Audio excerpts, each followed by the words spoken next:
this is my right of reply, and I closed the thing. So all those in favour? Any opposed? Thank you very much. Right, on to item 10, City Centre Action Plan, implementing the City Centre Master Plan.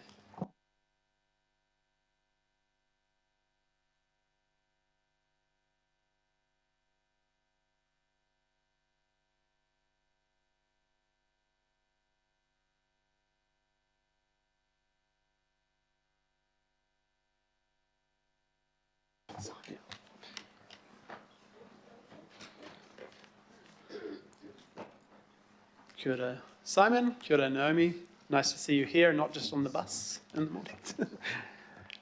You've got a presentation for us if you just want to flip through that, and then we'll have some, no doubt, questions for you. Thank you. Perfect. We will. We know we're conscious you've got a large agenda today, so we'll try and make this relatively quick. Tēnā koutou, ko Simon Noddy tōku ingoa. Just want to thank the Chair and the committee and the members for making the time available for us today, because I do know that you have a very busy schedule, very busy agenda, so we really do appreciate the time. This does represent a big culmination of work for us as a City Centre-wide matrix team. So as I said, my name is Simon Noddy. I'm the Priority Location Director for the City Centre, and beside me I have Naomi Kramer, who is our Principal Strategic Advisor for the City Centre. Look, the purpose of today, sorry, I should move through the slides, shouldn't I? Maybe, that way. There we go. The purpose of today is to really report back on the development of the integrated implementation plan for the City Centre and to seek endorsement in principle of this plan. This endorsement notes that funding of the actions within the plan will be obviously subject to the current LTP and RLTP processes. So in this sense, we aren't asking the committee today to approve funding for these, but rather endorse the high-level direction that is informing the action plan.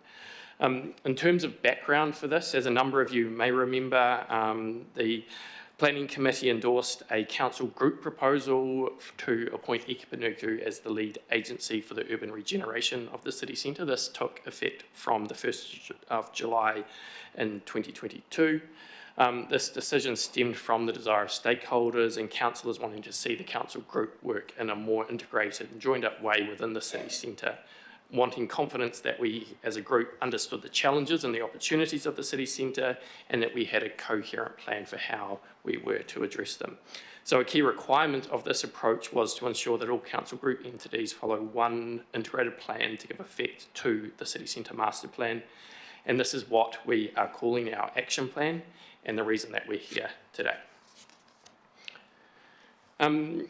Just want to highlight that this year you've already had a number of sessions relating to the city centre come through the various committees. This has included a workshop on the action plan and its key priorities in October, where you heard from both myself and John Duguid as well.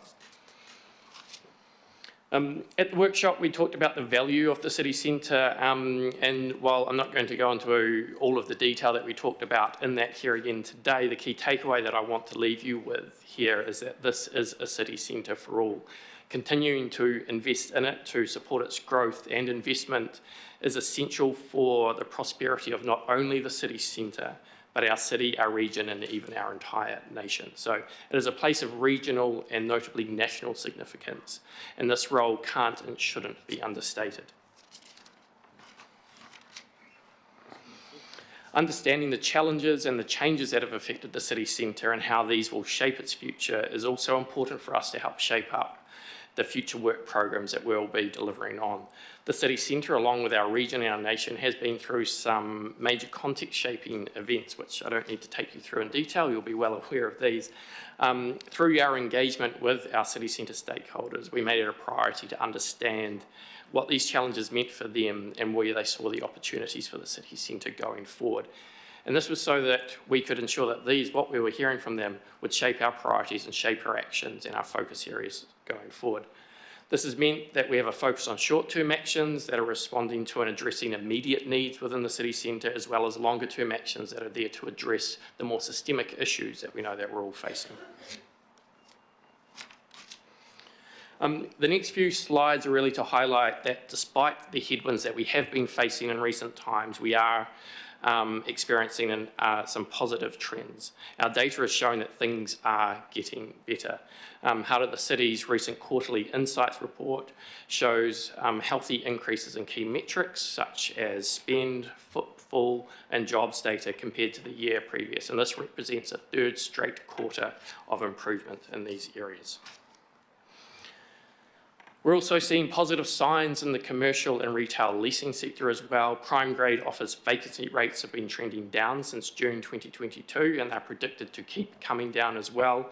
JLL in their recent report have highlighted that demand outweighs supply in Lower Queen Street and therefore rents are back to pre-COVID levels and still rising there. And while there are vacancies in the Midtown area of Queen Street, that vacancy rate is dropping and they're seeing significant improvement there as well. There is significant private investment either underway or committed and going into the city centre at the moment across 9 major developments, and that's not by any extent all of the developments going on in the city centre, but across 9 major developments which include mixed use, commercial and residential. There's over $5 billion being invested into the city centre through the private sector. So the next 3 slides are really to give you a high-level summary of the action plan, noting that the detail has been provided in the report that you've received.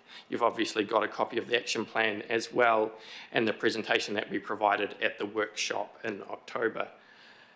We have heard through our engagement that there is strong alignment and support for and with the City Centre Master Plan outcomes and its vision. However, there has also been a strong message from these same stakeholders that the council group needs to act in a more integrated approach for the city centre. And that is really what the action plan is setting out to do. That is its underlying purpose. We talk about it as bridging the gap between the high-level outcomes of the City Centre Master Plan and our action on the ground.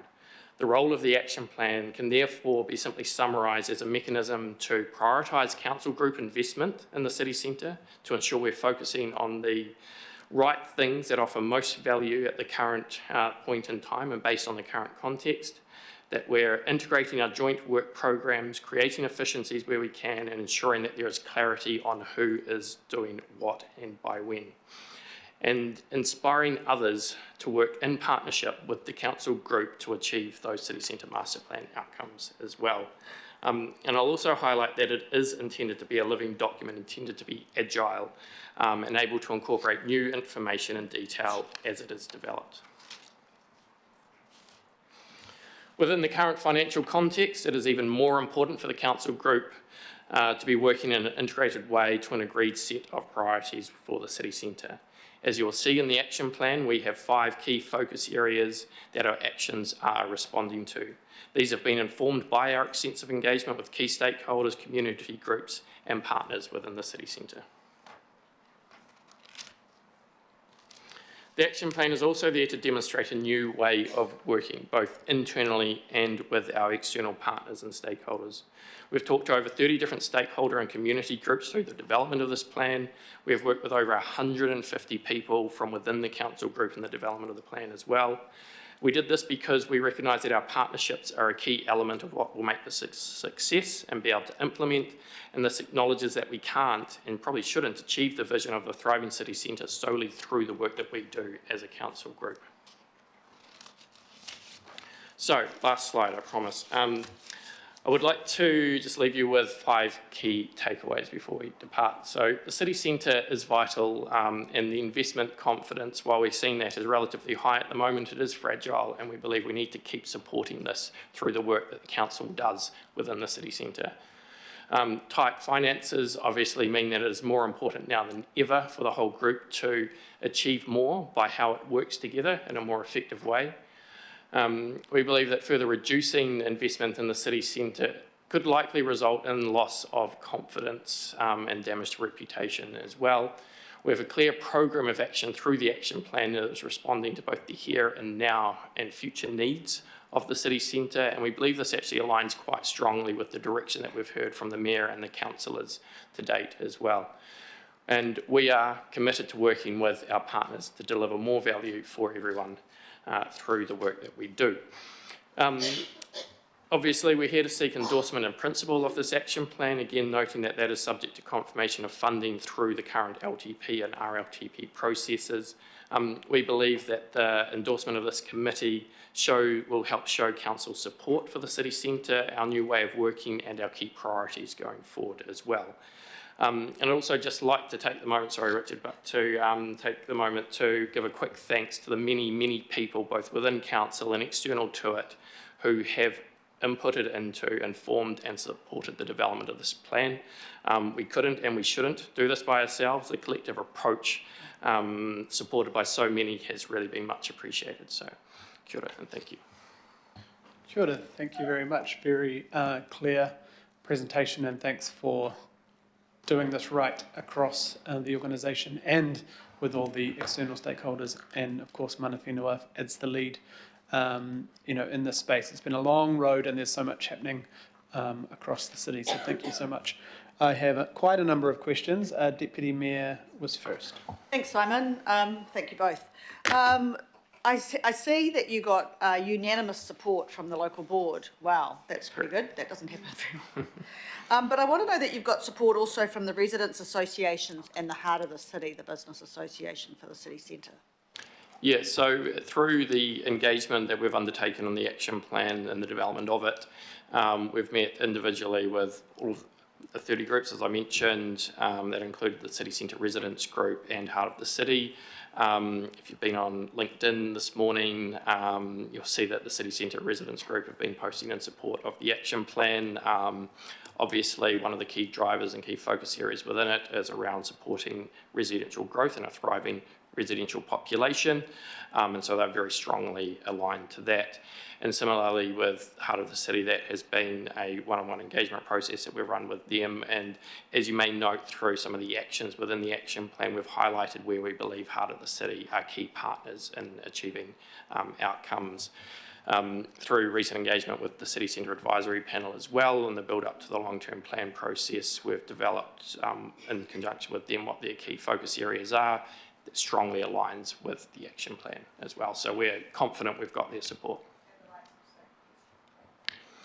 Save Queen Street as a group we didn't engage in directly, but we would have through individual members of them, such as Heart of the City and others. Yeah. Right, Member Ashby. Kia ora. Thank you for the presentation. I'll just have one quick question. If you could just elaborate on the iwi Mana Whenua engagement piece, what that looked like, and because I can see a lot reflected that gives me a clue, but I'd just like to understand what that engagement was and the feedback loop of it, and anything that was tabled that maybe couldn't be incorporated. I know you don't have all day, but and probably also just in particular, Ngāti Whātua Rākei, who obviously have a key interest, we're part of that. Thanks.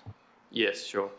Well, within the action plan, one of our programs is dedicated to advancing Mana Whenua outcomes, and that is so that we have direct accountability for achieving more and achieving better in that space. And that was the idea of that program, and the ethos behind it. The strategy behind it was built up through our work with our Mana Whenua Forum in Iki Panuku, so through the collective process there. We had number 3 potentially for hui with them on this.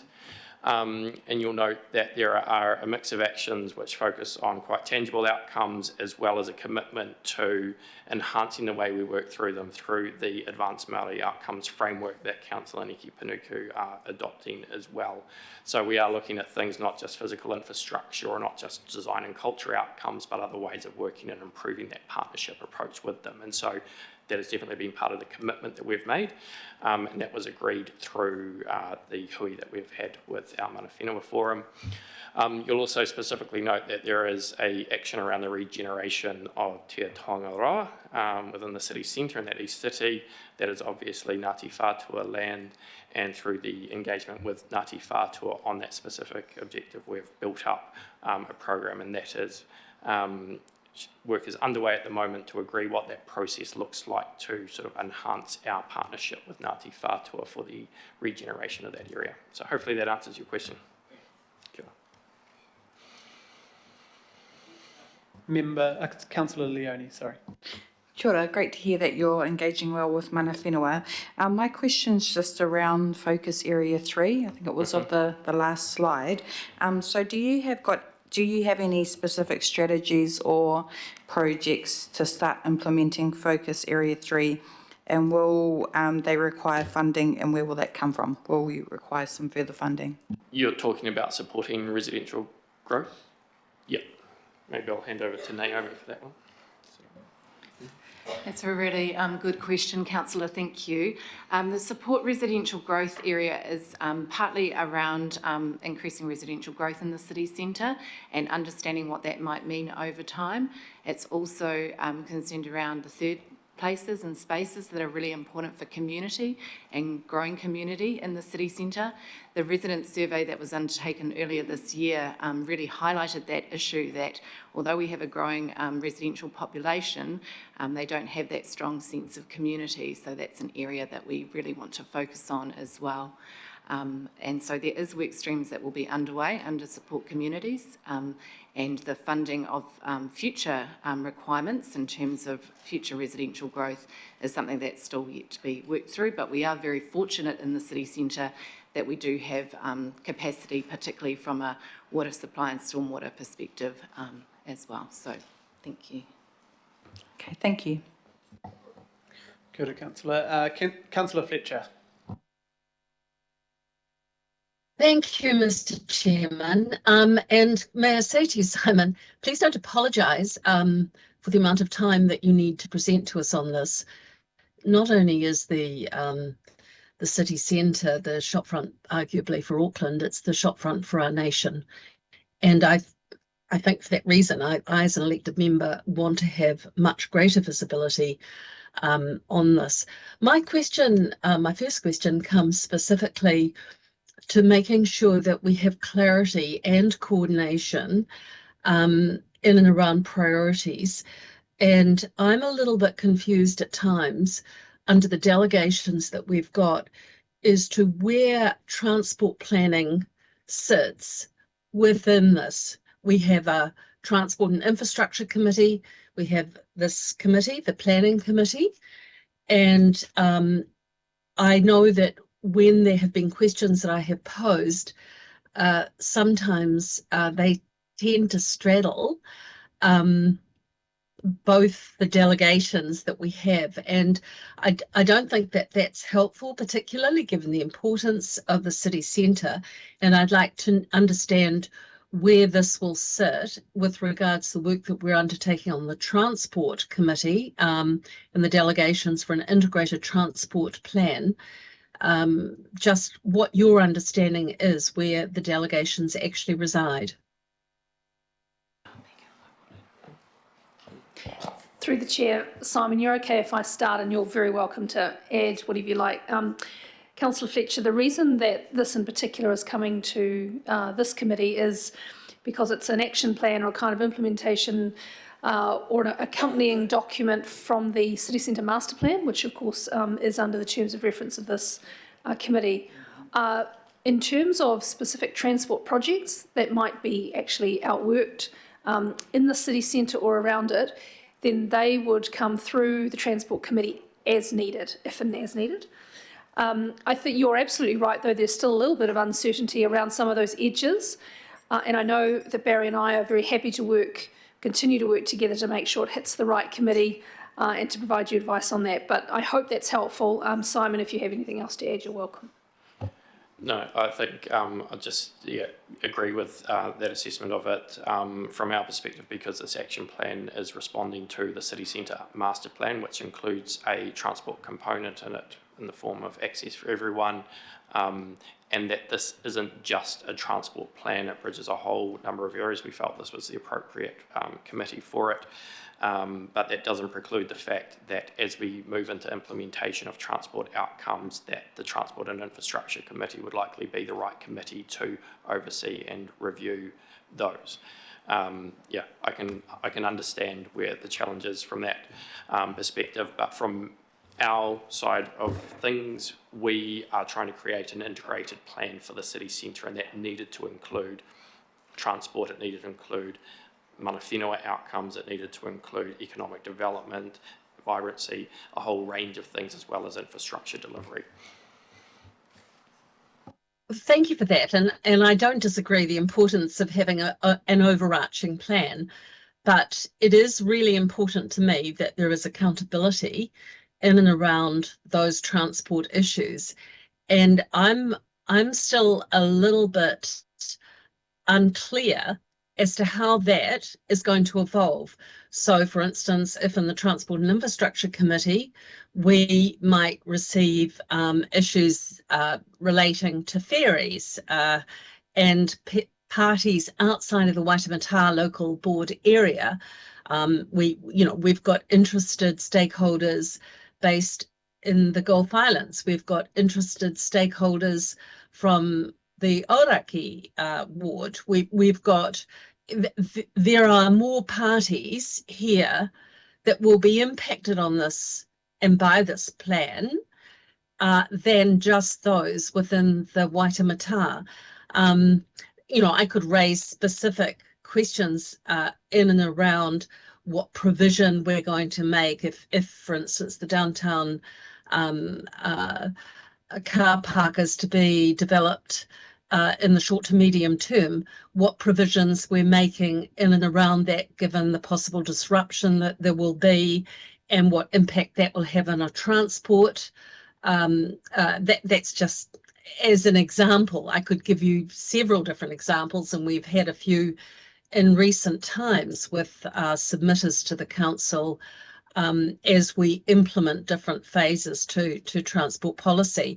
I wonder whether this is something that should be taken away specifically, Mr. Chair, because I don't believe the delegations are clear at the moment, and they certainly extend beyond Panuku, Eko Panuku, and I do not feel comfortable with it at the moment, that we're going to achieve the worthy objectives that have been outlined so succinctly by Simon today. But it is about perhaps an opportunity for you as the chair to sit down with perhaps Councillor Watson as the chair, or at an officer level, Barry Potter sitting down with Megan Tyler and the respective chairs of the committees. I'm very unhappy about it at the moment, and I think where there have emerged points of tension, it has been because of the lack of clarity and accountability on transport-related issues within the master plan. Councillor Fletcher, I'm happy to do that. I have not been made aware of any points of tension myself. I don't believe Councillor Watson or anyone has approached me about that. So if there are issues, I would be happy to. I guess the general thrust, we all decided to put this work with Eke Panuku as the lead to work right across the organisation, because the feedback from both business, city centre residents and community had asked for one port of call.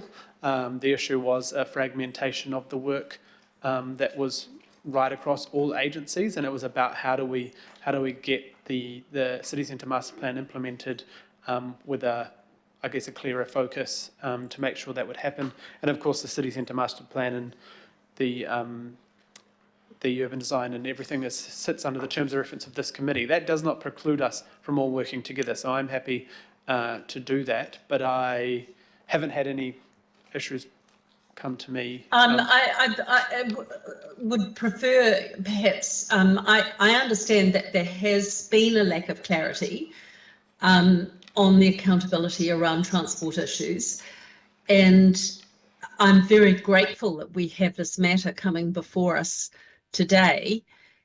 And what I would hope is it's the first time we've had an opportunity to review the delegations to Panuku, taking into account concerns that there may be on transport issues. There may be some matters that would need to be considered possibly in another way. So I'm just raising with you concerns and would hope that officers can answer those questions to give us the comfort of knowing that these can be fully satisfied. Yep, absolutely, Councillor Fletcher. I don't believe it came up through the workshop and issues. I have not been told of any issues, but I'm very keen to work out what those issues are and work. You know, Councillor Dalton and I are very open to work with yourself and Councillor Watson and Megan and Barry and whoever else to ensure that we get A, good oversight, B, good answers, questions.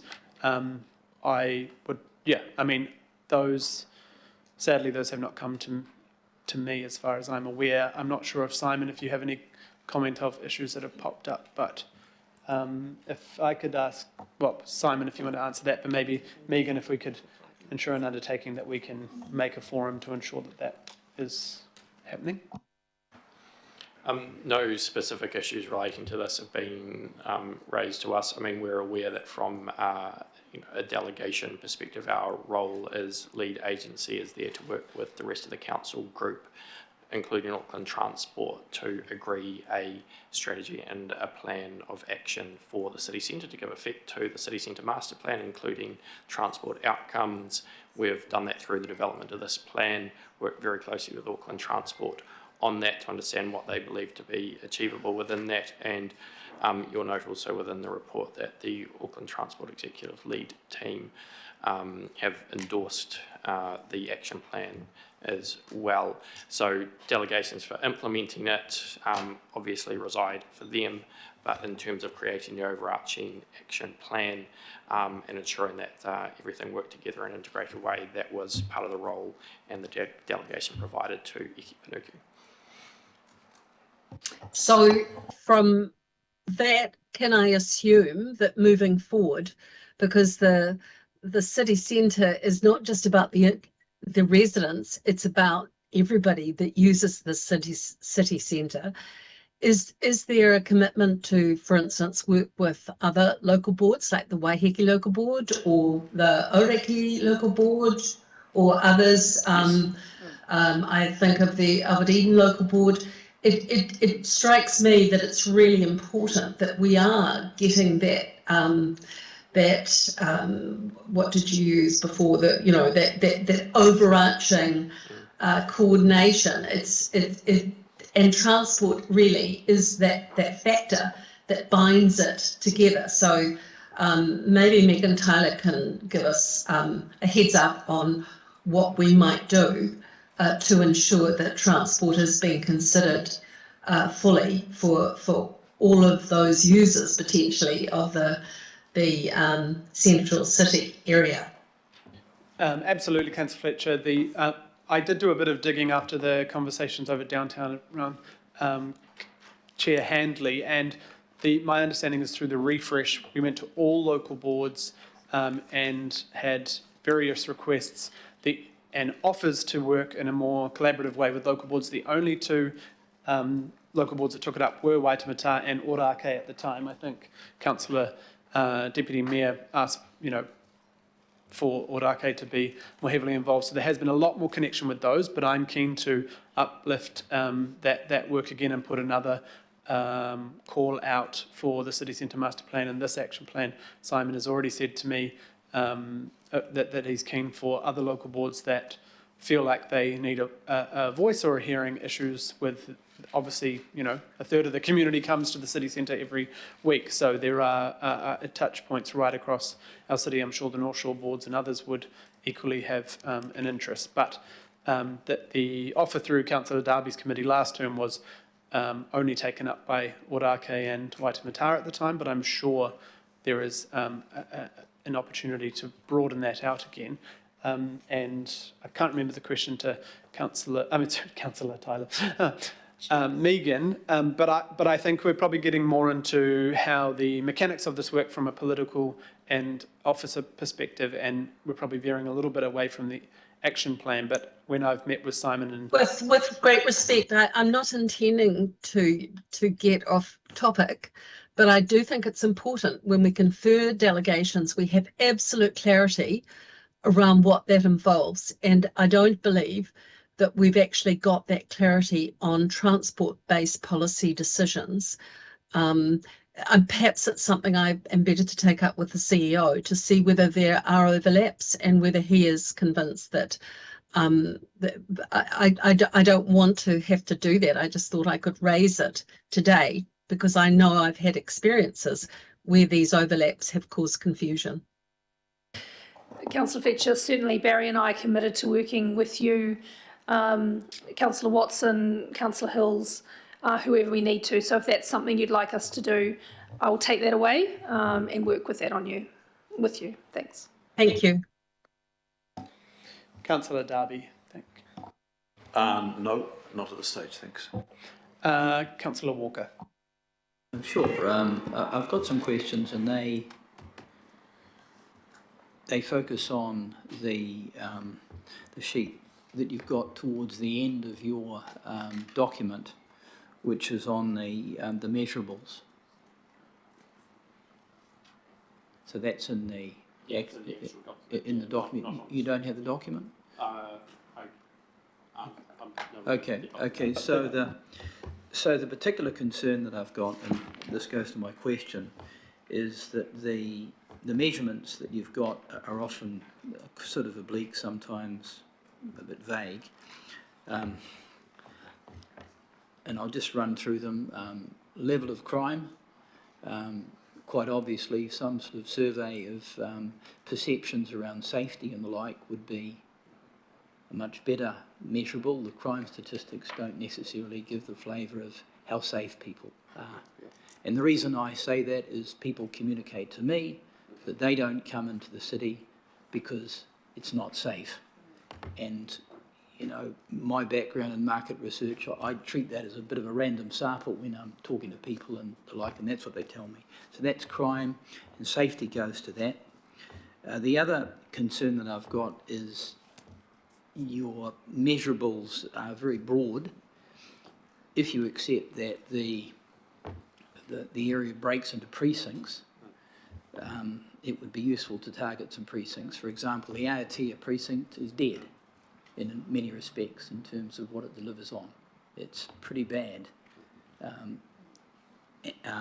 So the other question I've got goes to those things that actually drive the experience that people have got. So is it possible to measure something around the retail experience? So is there the breadth of, you know, retail offering that entices people to come in and stay? Is there the spectrum of delivery over the course of the day or week or year that causes people to stay? And I mention that because that is one of the measurements that they have in Melbourne, for example.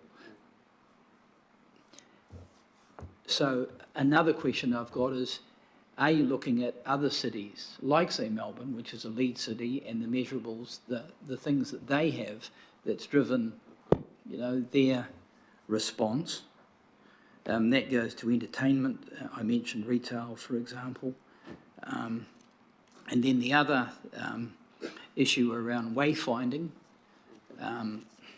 You know, I work in the city, I come in here, I find it difficult knowing what's going on and how to get around. I mean, Wellesley Street's going to be, it's been progressively shut off to vehicles.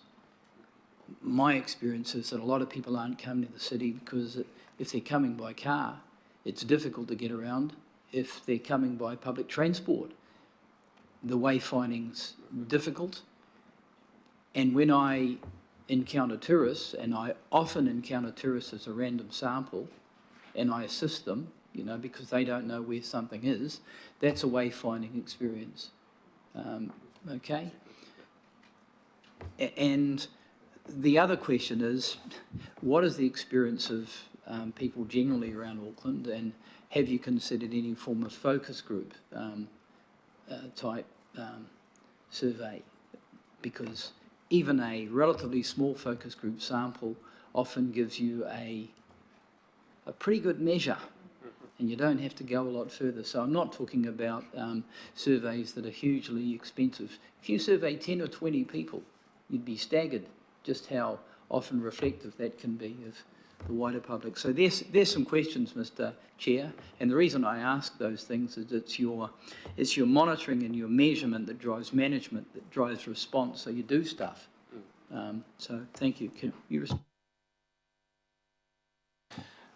Very good questions. You'll appreciate that for the purposes of the action plan and the document, what's included in there is relatively high level because it's had to cover, as you say, many precincts within the city centre, and what is quite a large and complex area, but that doesn't belie the fact that there is a lot of detail and nuance in how we might measure that, which is something that we are actively working on with the work that Ikipanuku has been doing on the Thriving Town Centres work and the monitoring associated with that. So that's feeding into and the detail that will sit within that monitoring process within it, as well as the work that we're doing with Tātaki Auckland Unlimited, who hold a large amount of that economic development, retail, social, cultural type data as well. You can probably appreciate bringing that all together and making intelligence from it isn't necessarily the most straightforward process, but it is something that we're actively working on at the moment. Just to touch on a couple of your points, measures of perception and safety, it is something that has been very well highlighted to us as well outside of this forum. I believe perception surveys are something that we're looking to get implemented. I'm not aware that we have that specific data at hand at the moment, but that is very good feedback and something that we'll definitely take on board, and through future iterations we're very keen to include that. Metrics around retail offering, that is something that we have talked to Heart of the City specifically on, because they are very keen on that and would hold a lot of that data. So again, when we talk about the partnership that needs to underpin the implementation and the realisation of benefits, Heart of the City would be a key partner in helping us achieve some of that as well. Are we looking at other cities? Yes, very much so. It was a big part of what we did through the development of the plan. But cities like Melbourne and Sydney, who have had similar challenges to Auckland, who might have addressed it in similar ways, we are definitely learning, and Tātaki, again, has been quite instrumental to engaging with those other cities through their role as an economic development agency to help us understand what learnings we can bring in specifically around that. Wayfinding, we understand, we've heard lots of feedback on the challenges, shall we say, in that space. That is something that Auckland Transport are specifically working on to address at the moment, providing more clear communications around access into the city centre and how to move around while there are works that are ongoing and the network is changing. As I highlighted at the beginning of the presentation, obviously Graham Gunthorpe had presented to the Transport and Infrastructure Committee in July, which touched on some of that, and I'm happy to get him to provide information either offline or more detail on their current initiative in that space, because I think that will go to and address a lot of your concerns in that area. So if you're happy for me, I can take that offline. Yeah. And it is a core priority in the action plan, as you may have noted as well. And your point finally around focus groups, again, very good question. So it somewhat touches on Councillor Fletcher's question around whether or not we're intending to broaden our engagement approach for the action plan. It is a living plan, so we do intend to keep engaging. This isn't a one-stop, we just engage and then it's a closed book. This will be ongoing engagement with a number of key partners, local boards and the likes. You may note that within the action plan there is actually an action around creating personas to better understand the people that come into and use the city centre in whatever capacity that is, and that is actually specifically to address your point around focus groups and understanding how people actually experience the city centre on a day-to-day basis and the nuances within that. So that is a key priority again for us to do, and part of the work around the personas or the focus groups will be engaging with the local boards as well to understand how we best reach out and into their communities to ensure that it is a meaningful engagement process. So hopefully that has answered your questions. Yeah, thank you. Thank you. And the final question, Councillor Ferry. Thank you. Just interested in the safety issues. I have to say, as someone who spends time in the city centre during the day, including on the weekends with my kids, it's not as visible to me. So I'm wanting to understand, is this something that's more about the nighttime economy work, which I know is a significant work stream for the City Centre Advisory Panel? Is there, what can we be doing in that space, particularly as identified around the Aotea precinct? Or what are we already doing and addressing through the action plan is probably a better question. Thank you. Yes, so safety is obviously a big focus for any number of people within not just the city centre, but obviously Auckland in general as well. And I think what you've highlighted is that everybody's perception of an experience of safety, whether it be in the city centre or elsewhere, is actually quite bespoke to them. So it's actually something that we find is quite hard to sort of categorise in that way. But it doesn't withstand the fact that sort of at a macro level, at a high level, we are seeing improvements. Over the last 3 months, we have seen a 40% decrease in reported crime within the city centre, which is a great macro stat, but it doesn't necessarily address the fact that on a day-to-day basis, people can experience safety-related issues, outcomes, challenges in any number of ways. We know that antisocial behaviour has been highlighted as a key issue to resolve. There has been work, obviously, around the safety hubs. So we've got 4 safety hubs within the city centre that will be progressively made operational over the next few months. There's a container down on Queen's Wharf, High Street and Queen Street, and then Karanga Ahapi as well, and that is to provide opportunity for greater coordination of wardens and CPNZ within the city centre so that they can go about and do their work in a more coordinated, effective and efficient way. There's also ongoing work that we're doing with the regulatory team, so Craig Hobbs' department, as well as the community safety team within Cloud Devices department as well, to look at a more joint action plan for safety within the city centre. So that would bring in scope what the police and other external agencies are doing, as well as our own, noting that this is a complex, multifaceted area that we as council group don't hold all the levers for. There is some very good work going on between the regulatory team and the city mission as well, to ensure that when they're out doing their rounds, that they are working with street whānau, and to ensure that if they're not already homed, that they're able to be homed as well. And I understand that has had some really good success in recent times, notwithstanding the fact that there is a supply issue in that space as well, as we've heard. So there are some really good initiatives underway, but we're not relying on just those. We are proactively out there looking at other ways to improve the situation, whether that be through lighting audits and more work in that space as well. Thank you. On that Queen Street hub specifically, do we have a location for that yet? Is it going to be near Aotea precinct, acknowledging we seem to have a particular issue there? Yes, so that's a very good question. So it'll be just next to the town hall. It'll be stone's throw from literally here. Yeah. Fantastic. And just noting, I guess, that we'll have Te Waihora Te station at some point coming online, which will significantly increase foot traffic through there as well, which I imagine could have a good impact. Yes, exactly. And sort of what you're touching on there is actually the importance of activations and events and creating and drawing more people into the city centre, because we know, and I think the Mayor's been big on this as well, is that sort of passive surveillance is a really big deterrent to antisocial behaviour. So the more people that we have in the city centre, the safer it'll be. And I mean, that goes for elsewhere as well. That's not just a city centre option. So. Thank you. If I just reserve my right to speak, thanks. Thank you, Councillor. Right, those are the questions. So I'll just get you both to move back from the table. Thank you very much. And Councillor Dalton has asked to move, and Councillor Ferry would like to second. I'll go to, I think, Councillor Darby speak first, then Councillor Ferry, and let me know if there's anyone else who would like to speak. Sorry, Councillor Dalton, did you want to speak first as the mover? Okay, cool. Thank you. Okay. Thank you. Thanks to the team for progressing this. It seems a long time ago, it was a long time ago, that we put the City Centre Master Plan in place. I think, 2012, was it? 2012, and here we are, 23. We updated that in 20, had tremendous buy-in, and now we have the action plan coming out of that.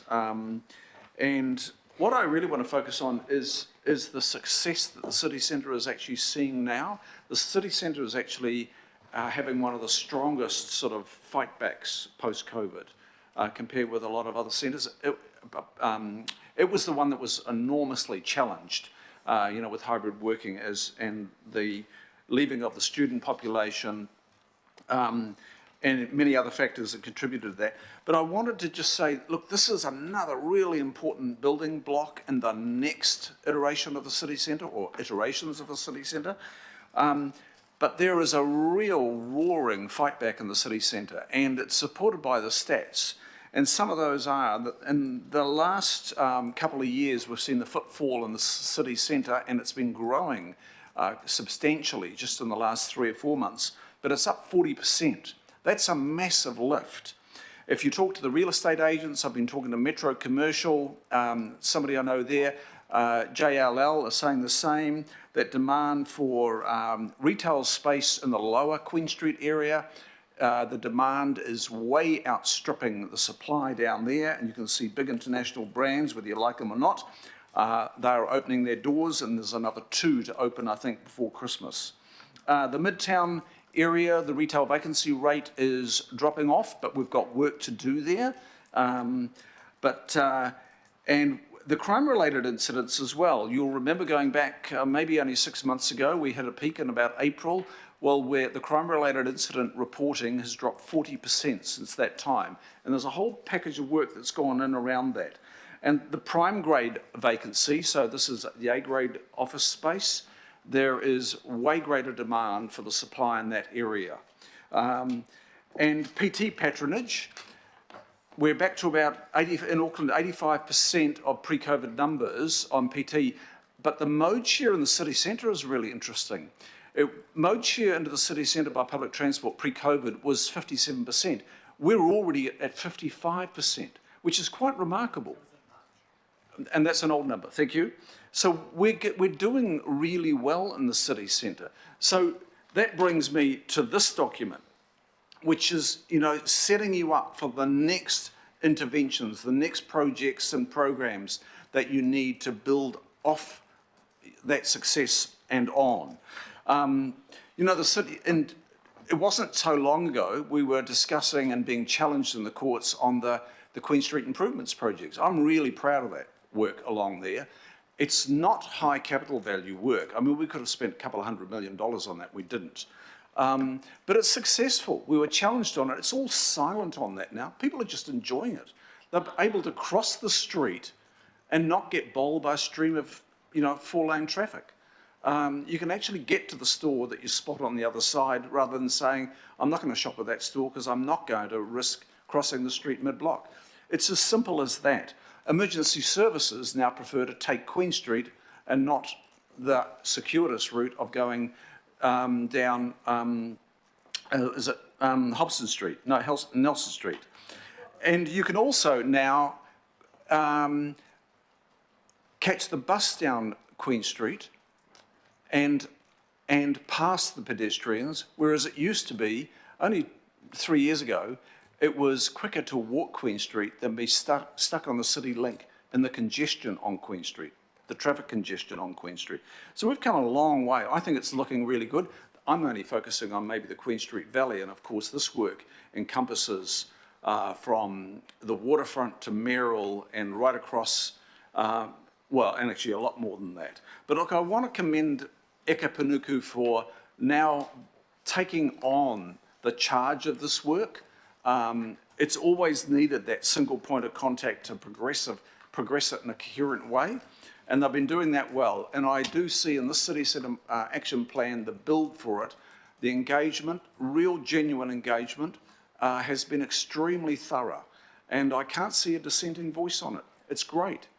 I think, there's a lot of light showing on the City Centre right now, and let's keep shining it.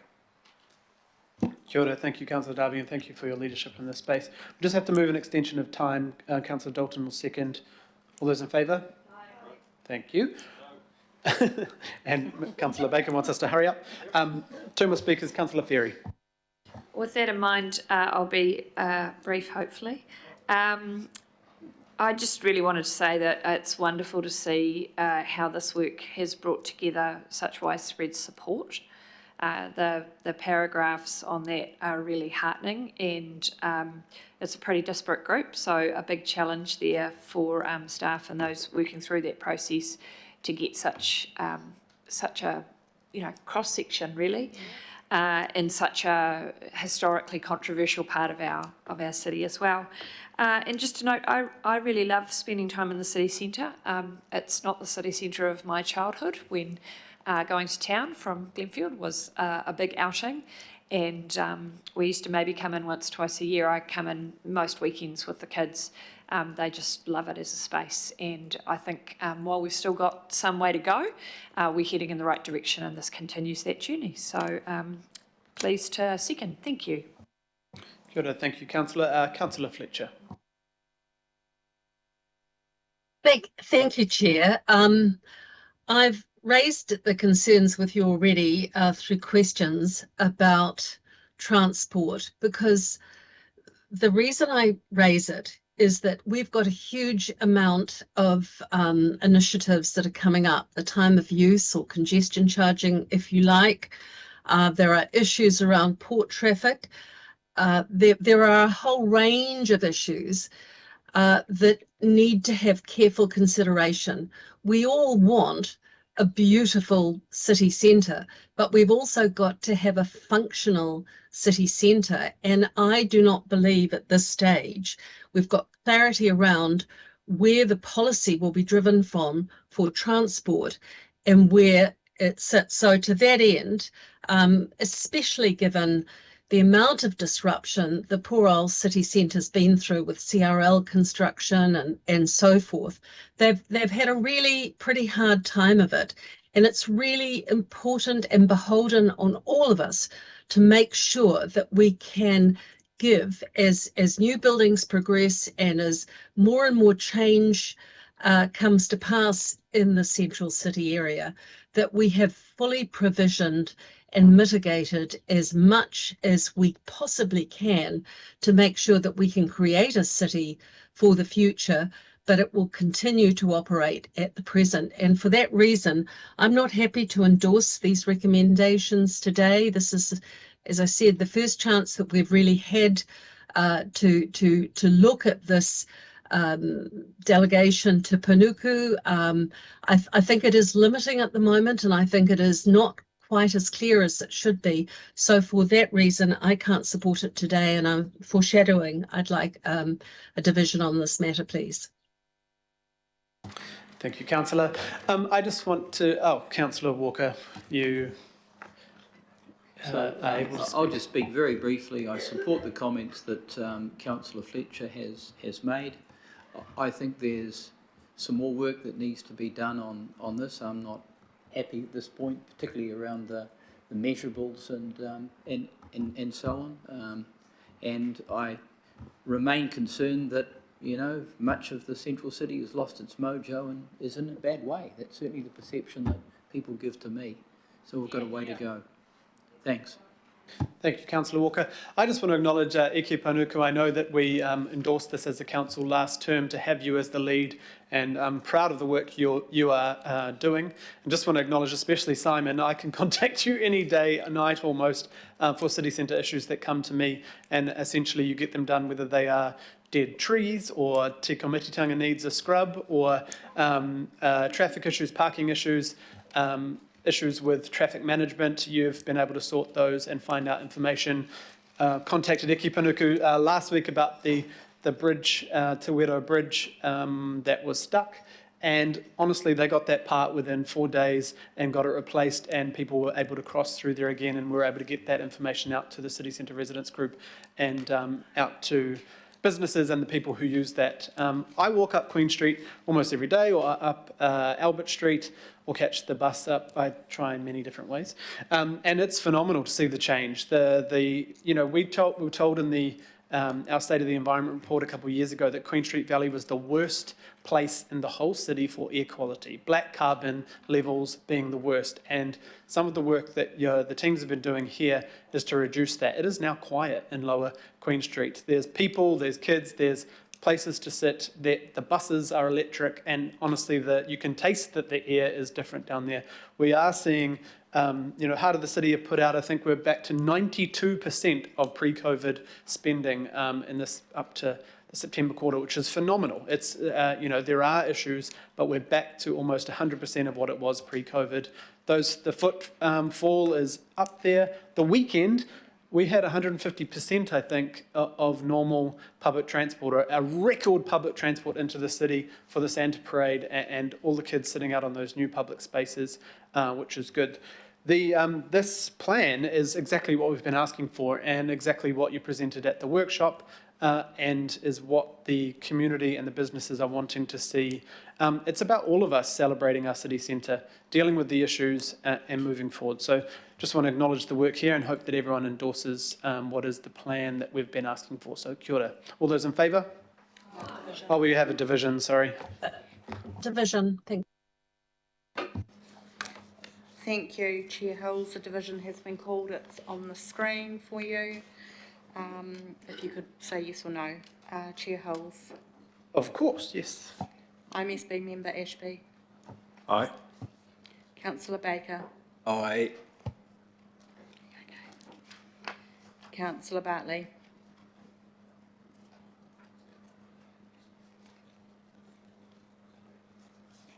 Councillor Deputy Chair Dalton. Aye. Councillor Darby. 4. Councillor Ferry. In favour. Councillor Filipina. It's not there. Councillor Fletcher. No. Councillor Furley. Aye. IMSB member Hanare. Aye. Councillor Henderson. Yes, and is there any reason why it's not on the screen? Oh, sorry. Cool, thank you. Yes. Councillor Leone. Yes. Councillor Newman's not here. Councillor Stewart. No. Councillor Walker. No. Councillor Watson. No. Councillor Williamson. No. Okay, that's carried. Are you there, Chair? Oh, sorry, Councillor Filipina. Yeah, my humble apologies. I am for. I was just on the line about the fire in Margaret Bridge, so my apologies. Thank you. So that is still carried. 16 votes to 5. 11 votes to 5. Thank you very much. We'll move to, item 11 will defer till February, and we're on to item 12.